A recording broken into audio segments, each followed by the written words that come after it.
Alright, so about this $1.55. Let's look at that really quick. You see those micro striations along the blade where the grinder kind of profiled the actual blade? Those micro lines that are kind of going that way.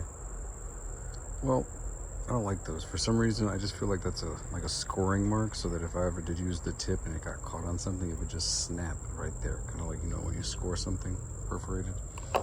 Well, when I was at the beach, I took my buck 110 and I kind of just dipped it in the sand a few times. You know, being weird. I still got them, but they're not anywhere as defined.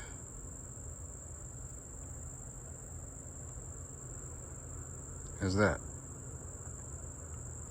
So I kind of want to keep them so when I sharpen it's kind of, you know, jagged. You know, a little bit of teeth is good. But if I want to be using this,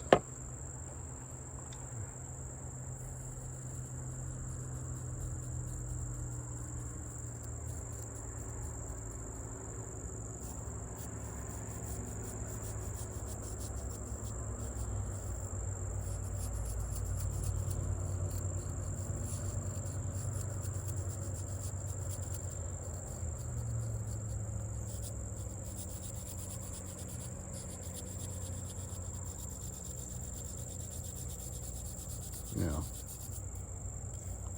might as well. I'm gonna, of course, have to sharpen this again.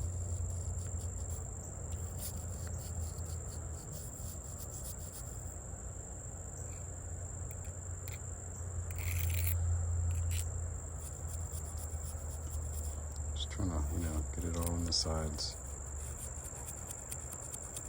Because, you know, if I get the striations going with the point, I'm kind of countering that whole, I guess, in that plane, the horizontal.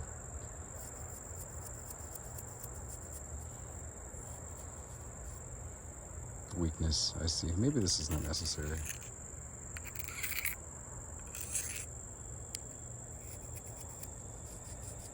In fact, I don't really think it is. But, you know, I do see a lot of little knives with very jagged, unpolished edges like that from the factory, and that's what you pay for. I mean, they do offer it polished too, but I do see that being as a weak point. A lot of broken tips right there, and it always breaks in a straight line, doesn't it? Doesn't that piss you off more? Sometimes it's a little jagged, but most times it's just a straight line.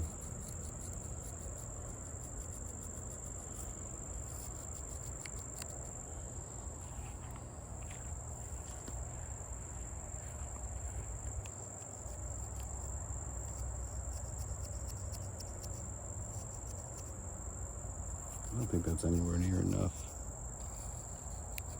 But let's see what we did.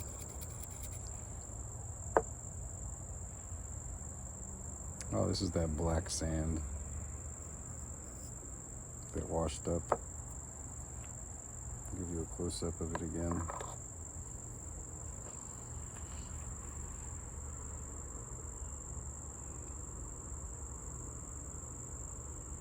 You can see the sand was black. And it has those like garnets in them.